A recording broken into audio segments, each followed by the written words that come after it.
Hi friends, welcome to Karthik Telugu news. ఇవాళ 10th class విద్యార్థుల గురించి ఒక ఇంపార్టెంట్ అప్డేట్ న్యూస్ అయితే రావడం జరిగింది. దీని గురించి మరిన్ని విషయాలు ఈ వీడియోలో తెలుసుకుందాం. దయచేసి ఈ వీడియోని ఎక్కడ స్కిప్ చేయకుండా చివరి వరకు చూడండి ఫ్రెండ్స్. అలాగే మా ఛానల్ సబ్స్క్రైబ్ చేసుకొని మాకైతే ఒక సపోర్ట్ అయితే ఇవ్వండి.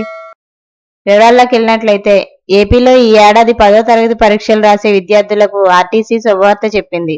10వ తరగతి పరీక్షల వేళ ట్రాఫిక్ రద్దీ, దూర ప్రాంతాల్లో ఉండే పరీక్షా కేంద్రాల కారణంగా ఎదురయ్యే ఇబ్బందుల్ని దృష్టిలో ఉంచుకుని ఆర్టీసీ బస్సుల్లో ఉచితంగా ప్రయాణం చేసేందుకు అనుమతించాలని నిర్ణయించింది. తద్వారా వారు సకాలంలో పరీక్షా కేంద్రాలకు చేరుకుని ఎలాంటి ఇబ్బందులు లేకుండా పరీక్షలు రాసేందుకు వీలు కలుగుతుందని ఆర్టీసీ తెలిపింది. ఈ నెల 17 నుంచి ఏపీలో 10వ తరగతి పరీక్షలు ప్రారంభం కానున్నాయి. నెలాఖరు వరకు జరిగే ఈ పరీక్షలకు రాష్ట్ర వ్యాప్తంగా మొత్తం 6.49 లక్షల మంది విద్యార్థులు హాజరవుతున్నారు. వీరి కోసం ప్రభుత్వం 3,450 పరీక్షా కేంద్రాలు ఏర్పాటు చేసింది.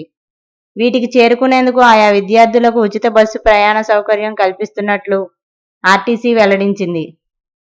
పరీక్షా కేంద్రానికి వెళ్లడంతో పాటు తిరిగి ఇంటికి చేరుకునేందుకు ఆర్టీసీ బస్సుల్లో ఉచిత ప్రయాణం చేయొచ్చని తెలిపింది.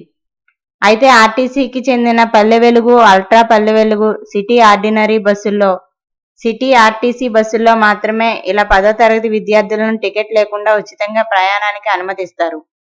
బస్సు ఎక్కాక విద్యార్థులు తమ హాల్ టికెట్ను కండక్టర్కు చూపిస్తే సరిపోతుంది. అలాగే తిరుగు ప్రయాణంలోనూ ఇలాగే చేస్తే సరిపోతుంది. ఈ మేరకు విద్యాశాఖతో పాటు ఆర్టీసీ అధికారులు సంయుక్తంగా ఏర్పాట్లు చేయబోతున్నారు. ఈ సౌకర్యాన్ని 10వ తరగతి విద్యార్థులు వినియోగించుకోవాలని ప్రభుత్వం సూచిస్తుంది. సో ఫ్రెండ్స్, ఇది update news. Thank you friends. Thanks for watching this video.